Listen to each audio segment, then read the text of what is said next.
अस्सलाम वालेकुम and welcome to another video. जैसा कि आप सभी लोग जानते हैं कि आजकल गर्मी का मौसम है और इंसानों की तरह पौधे जो हैं वो भी मुरझा चुके हैं। तो बहुत से पौधे ऐसे हैं जो बहुत ज़्यादा बेनिफिशियल हैं, मगर गर्मी की वजह से वो बहुत ज़्यादा मुरझा रहे हैं। उनकी जो रंगत है वो ख़राब हो चुकी है। तो आज हम उन्हीं में से एक पौधा जिसे हम एलोवेरा जेल, ठीक है, एलोवेरा प्लांट या क्वारगंदल का पौधा कहते हैं, आज हम इसकी बात करेंगे कि गर्मी के मौसम में हम इसको किस तरह बचा सकते हैं। तो सबसे पहले आप एक पौधा देख सकते हैं। मेरे पास एक बाल्टी है, उसमें 3 से 4 पौधे जो हैं वो लगे हुए हैं। चंद दिनों पहले ये सभी के सभी बहुत ज़्यादा हरे-भरे थे, ठीक है? इनके अंदर जेल जो थी वो बहुत ज़्यादा थी, मगर गर्मी की वजह से इसके जो पत्ते हैं वो मुरझा चुके हैं। जेल जो है वो इसके अंदर सूख चुकी है और ये तमाम का तमाम पौधा जो है वो ब्राउन हो चुका है।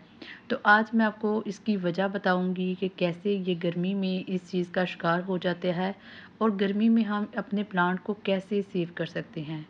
तो फर्स्ट ऑफ ऑल आपने क्या करना है, आपने एलोवेरा जेल का कोई भी प्लांट लेना है और सबसे पहले आपने करना ये है कि इसके अंदर जो इसकी साइडों की मिट्टी है इसको उखाड़ना है।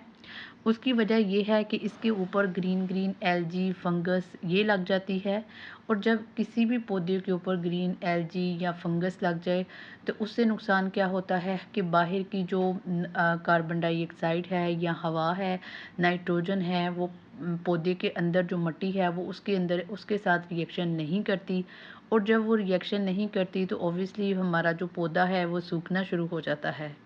तो फर्स्ट ऑफ ऑल हमने इसके जो ऊपर वाली लेयर है मिट्टी की इसको निकाल देना है और इसके ऊपर हमने क्या करना है, हमने नई मिट्टी जो है उसको इंट्रोड्यूस करना है। सेकंड काम हमने क्या करना है, सेकंड हमने इसके जो पत्ते सूख चुके हैं इनको काटना है। ठीक है, जो जब पत्ते सूखते हैं तो उससे क्या होता है कि साइड वाले जो दूसरे पत्ते हैं वो इसकी वजह से सूखना शुरू हो जाते हैं। तो आपने क्या करना है, सूखे हुए पत्तों को काट लेना है और उसको अलहदा कर लेना है। थर्ड बात जो आपने बहुत ज़्यादा इसका ध्यान रखना है वो ये है कि गर्मी के मौसम में आपने हमेशा जो एलोवेरा प्लांट है इसको आपने छाँव में रखना है।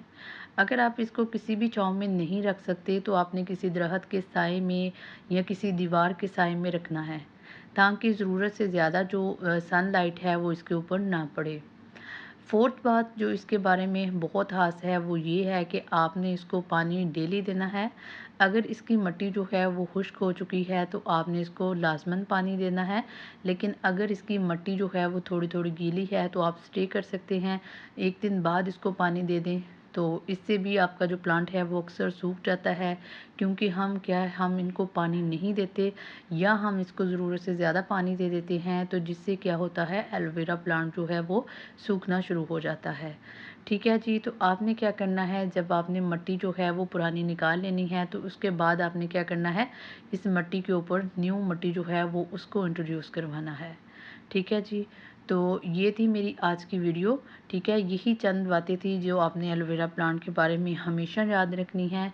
अगर आप ये सारे काम करेंगे तो गर्मी में आपका एलोवेरा प्लांट जो है वो बिल्कुल ख़राब नहीं होगा। ठीक है जी, चंद दिनों के बाद आप मेरे प्लांट की कंडीशन देख सकते हैं। जितने भी प्लांट थे सभी के सभी जो है वो ग्रीन हो चुके हैं अल्हम्दुलिल्लाह। मुझे उम्मीद है कि आपको मेरी ये वीडियो अच्छी लगी होगी। अगर वीडियो अच्छी लगी हो तो वीडियो को लाइक, शेयर एंड चैनल को लाजमी सब्सक्राइब कीजिए। मिलते हैं किसी नेक्स्ट वीडियो में, तब तक अल्लाह हाफ़िज़।